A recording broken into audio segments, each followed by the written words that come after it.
This is another episode of Love's Diary, and this is AntiSoSure Love signing on. All right, my Love After Lockup fans and my anti-social lovers, we have Kim and Joey.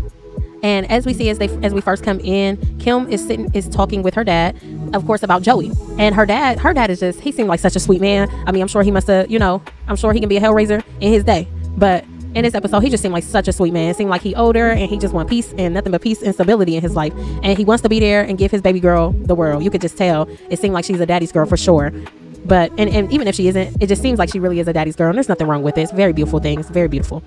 Now, here Kim is talking about how she's been married twice before, she's been divorced twice, and how she's never really been outside of a relationship for more than a week or two since she was 5 years old. Can y'all believe that? 5 years old. I don't know, but that to me, especially in a small town, you don't expect nobody to have that type of emotion. But kudos to Kim, because Kim been keeping it popping. Okay, so now she's with Joey, and y'all gotta understand, a lot of relationships does not mean necessarily for a woman a 304. Some women do not care about that title whatsoever, but what that does mean is a lot of heartbreak, especially if you are still out there looking for love.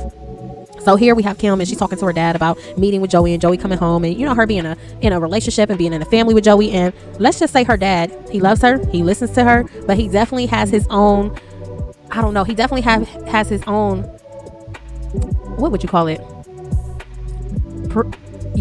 He definitely has his own,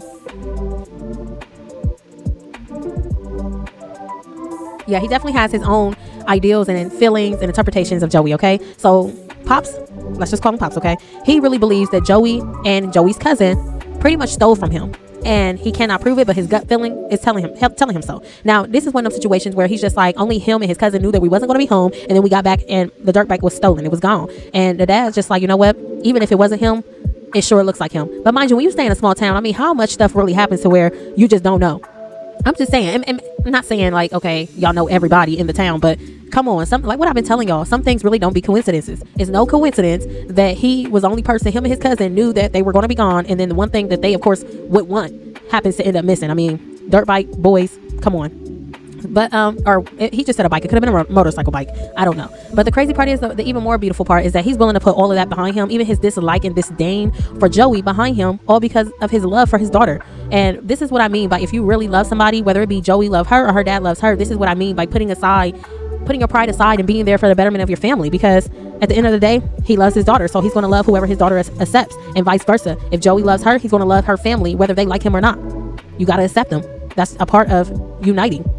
And so, here she's having a little phone conversation. She gets to end up getting on the phone with Joey, and they get to talking about him coming home and, what he's going to do and how he's going to, how he's going to live outside of jail. Is he going to stay sober? He is a recovering ex-addict. And so for him, he's more worried about, worried about slipping back into his old ways of wanting to use and wanting to have fun with drugs. Y'all know how that go. And so, of course, Kim just being Kim, she's listening. I love the fact that she's patient and she listens to him. Now, I don't have the tools and knowledge to know what all these couples be together. All I'm doing is telling y'all what I see from my perspective, and y'all let me know what y'all see from y'all's.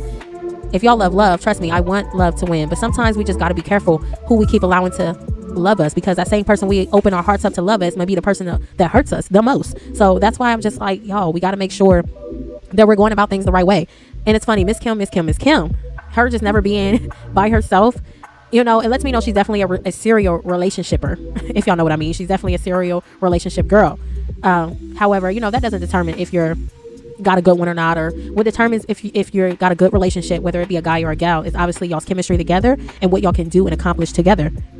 And of course, the way you guys treat each other. That's the main thing. If you love somebody, you're not going to hurt them no matter what. That's just the bottom line. There is no gray area to that.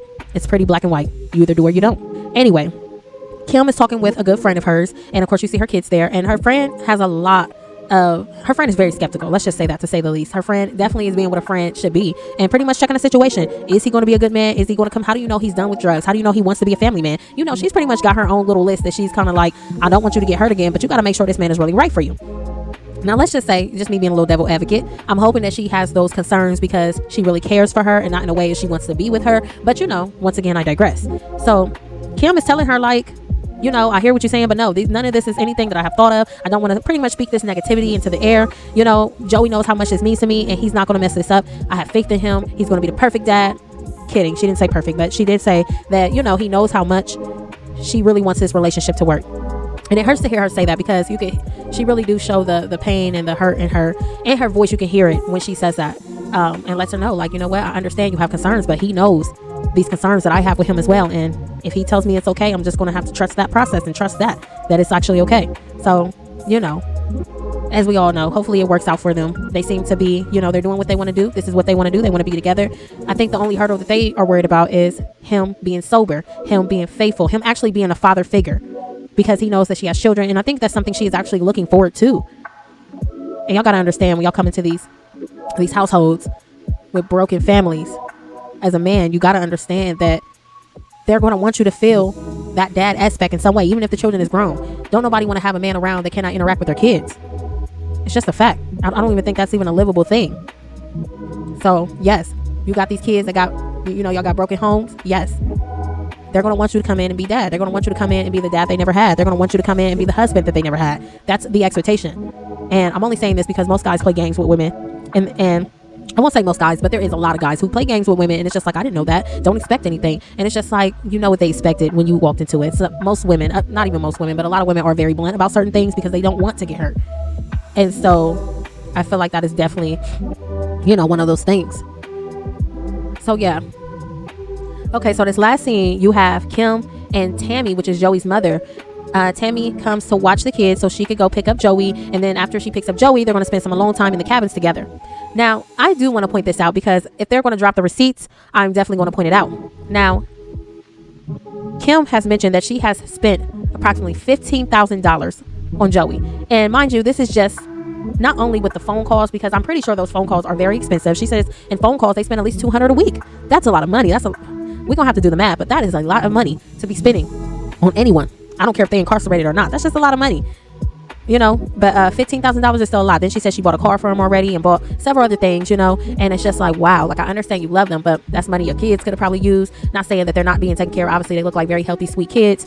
I'm just saying that I'm sure there's probably a million other things you could have did with that money. However, I understand that this is for your family, because Joey's now part of your family. But it's just, I'm hoping it works out, because it's very heartbreaking time after time after time when we keep seeing these situations where we have somebody that is not incarcerated giving all this money to somebody that is incarcerated, and then they come out and it don't work out.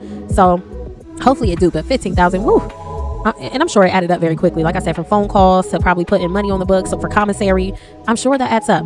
But yeah, so Kim is on her way to see Joey, and Joey's mother is actually going to watch Kim's kids, which is very sweet to see them actually integrating the family. That right there, I'm gonna have to put up a white flag for, because I really feel like, you know, when you start introducing your beloved one or your loved one to your family and getting them locked in and intertwined with their family, then it kind of solidifies their position in a way, whether y'all are married or not. And so that's a white flag for me. I really feel like that, you know, that's a good thing. However, you do have some of these guys and girls who introduce you to your family and then want the family to go along with the BS that they're doing. And that to me be like, wow. But you know, in this case, that is a better sign. It is a good sign to see that you're integrating your soon-to-be woman and kids with your actual family already. It just shows another level of security within the relationship. So I'm still hoping they work it out. And yeah, y'all already know. And this is another episode of Love's Diary. And this is AntiSoSure Love signing off. Oh yeah, and I hope y'all didn't think I forgot. If y'all love the great read I put y'all on to before, Mr. Jones, The Noticer, that is, by Andy Andrew, All a Person Needs is a Little Perspective, then you'll love this next great read. For the first 25 people in the UK and the first 25 people in the US, this read is completely free. Use the codes below that I have in the description below. And the first 25 from the UK and the first 25 from the United States will get a free read. This is It All Starts With You by Cy Moore. And it is a great book. It is a 15-minute short read. LGBTQ plus community. Trust me, I don't discriminate. Love is love. And if you were into the first book, go ahead and dive into another book with me. Use the links below. The first 25 gets it.